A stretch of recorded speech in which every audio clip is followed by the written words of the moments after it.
Rodando aí pelo YouTube procurando por aula grátis, aula free para GM de Foz do Iguaçu, você caiu no vídeo correto. E hoje nós vamos falar sobre direito penal. Hoje nós temos um vídeo rerun para que você possa aproveitar aí do melhor que essa matéria traz pra gente, beleza? Fica com o vídeo aí e já já a gente retorna. Um grande abraço, com fé, você passa. Muito bem, meu aluno, estamos de volta, tá? E hoje nós vamos falar sobre Código Penal. Aluno, essa parte aqui do 1 ao 6, ela é apenas uma lauda, tá? É bem tranquilo essa parte, só que ela é de extrema importância para o seu concurso, beleza? Porque aqui fala sobre a aplicação e todos os aspectos de introdução do nosso Código Penal, ou seja, você precisa entender muito bem essa aula para poder estar aí indo para as próximas, tá? Beleza? Então vamos lá, vamos começar aqui pelo artigo 1º. Não há crime sem lei anterior que o defina e não há pena sem prévia cominação legal, tá? Professor, o que é isso? Eu não entendi nada que você falou, tá? Ou seja, não há crime sem lei anterior que o defina. Mesmo que uma prática ela pareça ser delituosa, se não há lei que define ela como crime, ela não vai ser crime, tá? Ou seja, por exemplo assim, um cara foi lá e praticou uma ação em que, digamos assim, pela moral e pela ética da comunidade ali, é uma coisa muito ruim, é uma coisa feia de se fazer e tudo mais. Só que não tem uma lei, digamos assim, que vai definir aquilo como crime, tá? Aquilo não é crime, tá? Ou seja, mesmo que a conduta pareça ser errada, se não existe uma lei que define ela como crime, ela não vai ser crime, beleza? E não há pena sem prévia cominação legal. Ou seja, não há pena, mesmo que haja crime, não há pena se não tiver uma representação, tá? Uma cominação legal. Professor, como assim? Existe crime sem pena? Existe, aluno, tá? Uma previsão disso, tá? Lá no nosso artigo 28 da nossa lei 11.343, eu sempre uso esse exemplo com vocês, tá? Na nossa lei de drogas, tá? O artigo 28 fala acerca do usuário, tá? Para o usuário, mesmo o usuário continua sendo crime. Só que um crime que foi despenalizado, ou seja, não existe mais pena. Não tem pena restritiva de liberdade para o usuário na figura da nossa lei, tá? 11.343, tá? Nosso artigo 28, o usuário não tem pena para ele. Fechou? E eu já quero trazer para vocês aqui dois institutos muito importantes dentro do nosso Código Penal, tá? A descriminalização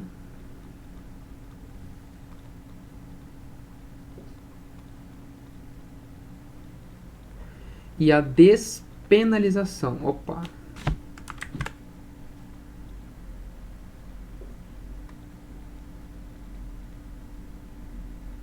Fechou?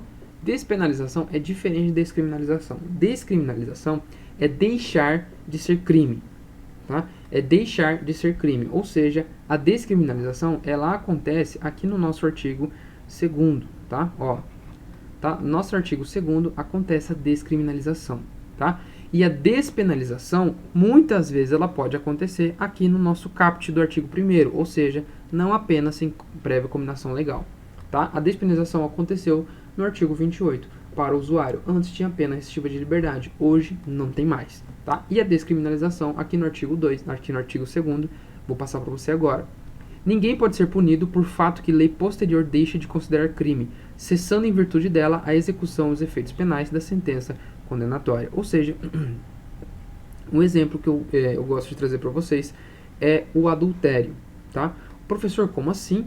Aluno, um adultério, tá? Lá na década de 90 era considerado crime, tá? Passado-se um tempo, deixou de ser crime. Ou seja, quem naquele momento estava preso por adultério, quem naquele momento estava sendo julgado por adultério, tá? Deixou de ser ali, a persecução penal acabou, tá? Ou seja, se vou fazer a linha do tempo aqui para não ficar muito confuso para vocês, tá? Aqui adultério é crime, tá? Vou escrever aqui para vocês, crime, tá? A partir daqui é não crime.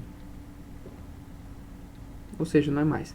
Se existia, tá? Se existia ali um processo rolando aqui e atravessou esse lapso temporal, daqui para frente ele não é mais crime, tá? Ele não vai ser mais crime aí, beleza? Ou seja, professor, o cara tá preso, ele vai ser solto. Professor, tá transitado e julgado, não interessa, ele vai ser libertado, tá? Ou seja, ele vai ser inocentado porque não é mais crime, fechou? Entendeu essa parte? Beleza, vamos pro próximo aqui. Parágrafo único. A lei posterior que de qualquer modo favoreça o agente aplica-se aos fatos anteriores, ainda que decididos por sentença condenatória transitado em julgado. Fechou? Isso aqui é um dispositivo na lei que nós chamamos de ex tunc, ou seja, a retroatividade da lei, tá? A lei ela retroage para poder beneficiar o réu, fechou? Entendeu isso aí? Ou seja, em 2023 foi criada uma lei aí com a pena mais branda para o tráfico de drogas. Então, quem estava sendo julgado de 2022 até 2022, tá? Ou seja, ou quem estava sendo julgado, quem estava preso, quem estava em processo de prisão, não sei o que, ele vai ser atingido aí pela lei mais branda. Ou seja, a lei que foi feita em 2023 vai atingir quem estava em 2022, 21, 20, 19, 18, entendeu? Porque a lei ela vai retroagir em benefício do réu. Fechou? Vamos lá. Professor, e quando acontece ao contrário? Como assim, aluno? Por exemplo, assim, igual na parte do crime do usuário, tá? Antes o usuário era preso, tá? Ele tinha aí um crime restritivo de liberdade para ele, ou seja, uma pena restritiva de liberdade para ele. Desde 2019, ele não é mais, tá? Se não me engano, 2019. Desde 2019, não tem mais pena restritiva de liberdade.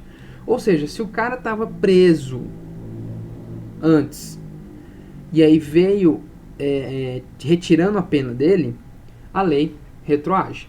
Fechou? Você entendeu isso aí? Beleza. Agora, por exemplo, assim, tinha uma lei em 2013, tá? Que era mais branda para um crime que foi cometido em 2015, tá? Eu não me recordo de nenhum agora, mas isso acontece, tá? Um crime que aconteceu em 2015. Em 2015, a lei ela é mais pesada. Só que o processo está rolando ainda. A lei, ela vai, no caso, ela vai, é a ultratividade da lei, tá? Ela vai à frente do seu tempo, tá? Para poder beneficiar o réu também.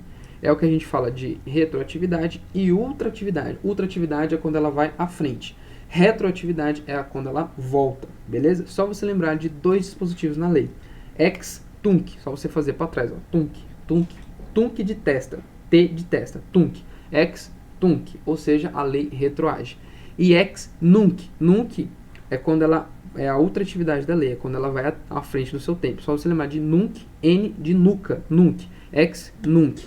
Ex nunc à frente, ex tunc atrás. Fechou? Entendeu isso aí? Bora seguir aqui. Como eu falei, aluno, é uma aula mais completa, tá? Nas outras aulas eu não tinha adentrado tanto nessa parte. Só que com bancas mais especializadas entrando, né, no mundo dos concursos para as guardas municipais, eu preciso fazer essas aulas mais completas para vocês, tá? Porque esse tipo de questão pode acontecer, pode aparecer na sua prova, porque você pode ver que ela está no artigo 2º da nossa lei, ou seja, ela é uma coisa básica e que pode aparecer dentro das nossas questões, fechou? Vamos lá. Lei excepcional ou temporária. Artigo 3º. A lei excepcional temporária, embora decorrido o período da sua duração ou cessadas as circunstâncias que a determinam, aplica-se o fato praticado durante sua vigência. Professor, não entendi. Ó, por exemplo, assim, em 2014 era proibido garrafas de vidro, tá, em volta dos estádios e soltar fogos. Só que aí os engraçadinhos iam lá e falavam, opa, eu sei que é uma lei excepcional e temporária. Quando a Copa acabar, acabou a lei e eu não vou responder por isso. Vai sim, aluno, tá? Tudo que acontecer dentro do tempo, do lapso temporal ali, tá? De uma lei temporária ou de uma lei excepcional, você vai responder mesmo que já acabou. Exemplo, as pessoas que foram pegas ali transitando com garrafas de vidro e fogos em volta dos estádios durante a Copa, mesmo depois do tempo que acabou a Copa, responderam ali criminalmente pelas suas ações. Fechou? Entendeu isso aí? Então, aluno, é isso aí que nós temos para hoje, tá? Do artigo 1º ao 6º, tá? Da aplicação da lei penal, são os aspectos de introdução aí da nossa lei penal. Fechou? Espero que você tenha entendido. Fique conosco, porque com fé você passa.